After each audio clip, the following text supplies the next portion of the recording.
आखिर क्यों दिए भगवान विष्णु माता लक्ष्मी को श्राप। दोस्तों, हमेशा कम ही लोग जानते हैं कि माता लक्ष्मी को भी श्राप मिला था। एक बार की बात है, श्री हरि के मन में विचार आया कि उन्हें एक बार मृत्यु लोक का भ्रमण करना चाहिए। जब उन्होंने अपने विचार को देवी लक्ष्मी को बताया, तब माता लक्ष्मी बोली कि मैं भी आपके साथ चलूंगी। जिस पर भगवान विष्णु कहे कि मुझे इस पर कोई आपत्ति नहीं है, लेकिन वहाँ आपको मेरे कहे अनुसार ही चलना होगा। माता लक्ष्मी इस बात पर राजी हो गयी। कुछ देर बाद भगवान विष्णु और माता लक्ष्मी मृत्यु लोक यानी धरती पर पहुंच गए। कुछ दूर जाने के बाद भगवान विष्णु ने माता लक्ष्मी से कहे कि आप थोड़ी देर यहीं पर मेरा प्रतीक्षा करिए और जब तक मैं लौट कर न आ जाऊं आप कहीं नहीं जाएंगी। उस समय तो देवी लक्ष्मी ने भगवान विष्णु की बात मानकर हाँ कर दी, लेकिन थोड़ी समय बाद भगवान विष्णु जिस दिशा में गए थे उधर ही माता लक्ष्मी भी चल दी। तभी रास्ते में उन्हें पीले पीले सरसों का खेत दिखा। फूलों की खूबसूरती देखकर माता लक्ष्मी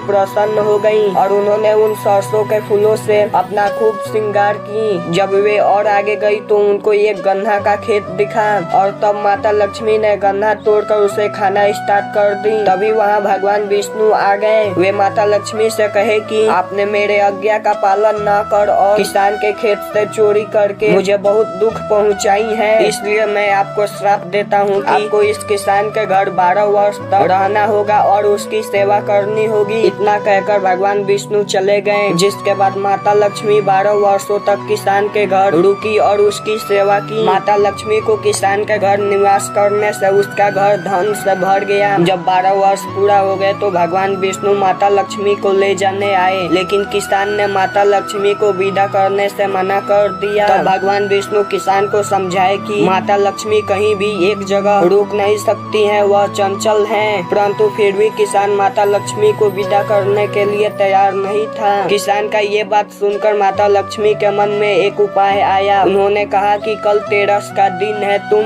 अपने घर का अच्छे से साफ सफाई करके शाम को घी का दीपक जलाकर मेरा पूजा करना। इसके साथ ही तांबे के एक कलश में सिक्के भरकर मेरे लिए रखना, मैं उसी में निवास करूंगी। ऐसा करने से मैं तुम्हारे घर फिर 1 वर्ष के लिए निवास करूंगी। माता लक्ष्मी के कहे अनुसार किसान ने ठीक वैसे ही किया। किसान के घर में धन दोबारा लौट आया। जिसके बाद हर साल वे तेरस के दिन माता लक्ष्मी के बताए अनुसार पूजा करने लगा। इसके बाद उसके घर में देवी लक्ष्मी का वास हो गया। मान्यता है कि इसी के बाद हर साल कृष्ण पक्ष की तेरस को धनतेरस का त्योहार मनाया जाने लगा। दोस्तों, अगर वीडियो अच्छा लगा हो तो वीडियो को लाइक एंड चैनल को सब्सक्राइब कर दीजिए और कमेंट में जय श्री हरि और जय माँ लक्ष्मी लिख दीजिए।